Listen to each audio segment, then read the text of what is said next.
everybody. How's it going? I'm hoping that you'll excuse me a little bit because I've had a few drinks. So anyway, I might not be as particularly coherent as I typically am, but I got a few things to say about some shit. There's this fucking dude that this guy that writes music, John Cage. He's an experimentalist. He writes like classical shit. And he made a particular comment that I'd sort of like to touch up on. He said something to the effect that he prefers for things to not be explained. He thinks that when things are not explained, in a sense that this is much more admirable than when things are explained. And I'd kind of like to address this notion. Why is it exactly that we might, or that anybody might, prefer something that lacks an explanation? What is the allure of mystery?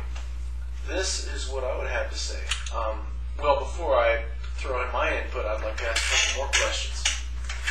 One, is this an admirable claim? Is it admirable to claim that it's better for things to be unexplained than explained? Or is this simply a fucking simplistic, stereotypical, kind of reluctant, counter-progressive sort of idea? Is it better for things to be explained than understood? My argument would be that he makes a good point, and this is why. Because I think in his assertion, he basically implicitly claims that there's a correlation, or he acknowledges anyway, that there's a correlation between a desire to completely understand one's life and one's surroundings, and a desire to completely control one's life and one's surroundings.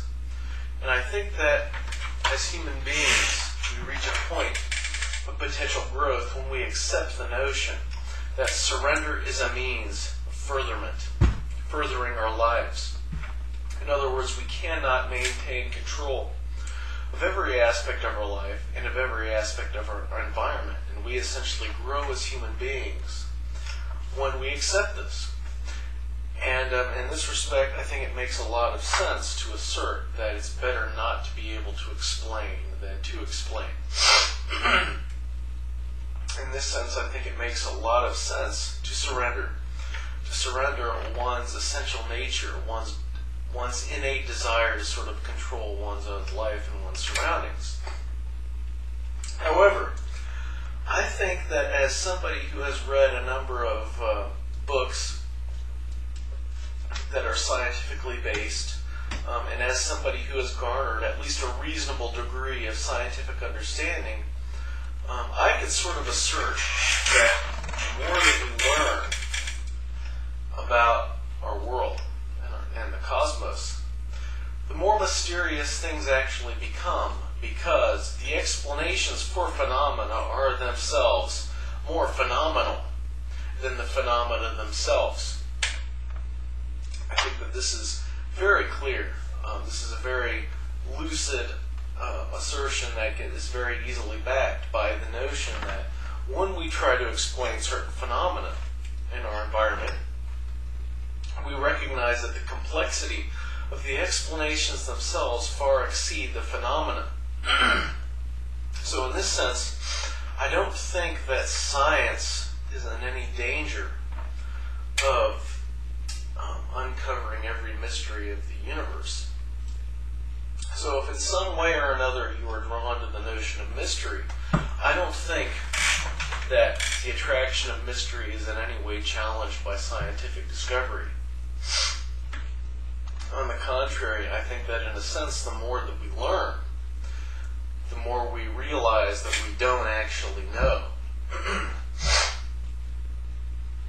But coming back to the notion that explanations for scientific phenomena are, in a sense, more incredible than the phenomena themselves, I think we realize that there is no essential stance in which we could advocate simplicity.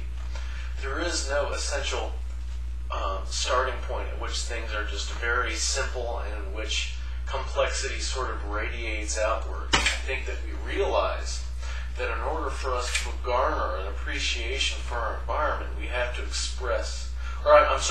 we have to acknowledge a degree of complexity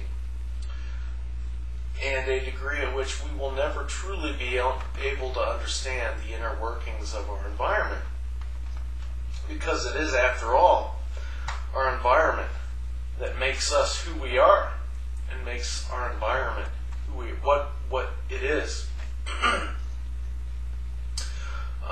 And then I think that when we take another step and we acknowledge that there is no essential divide between ourselves and our environment, we realize that, kind of in keeping with my previous philosophy expressed in my consciousness grid video, there is no real distinction between the environment and the individual.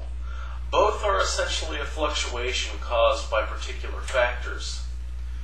And we realize that the sooner we acknowledge that we will never really be able to understand the source of these fluctuations, the sooner that we make this acknowledgement, the sooner that we will realize that happiness and understanding lies not exactly in that which is externally understandable, but that which is externally acknowledgeable as something that is mysterious.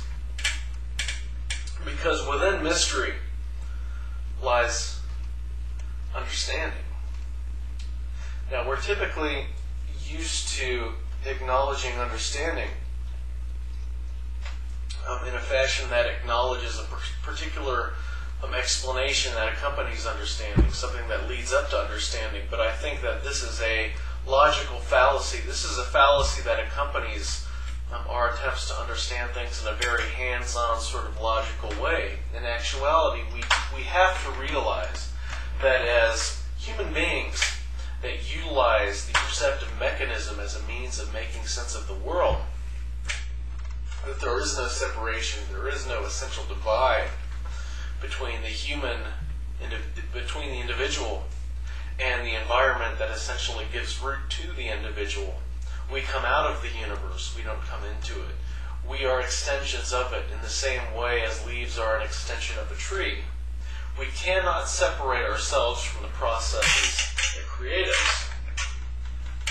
And in this sense, we realize that there is no fundamental divide. So we have to make our own distinctions accordingly. We have to make them somewhat arbitrarily, because obviously as perceptive mechanisms, in some way or another, there must be distinctions according to which we can make sense of the world. That is the fundamental human assumption.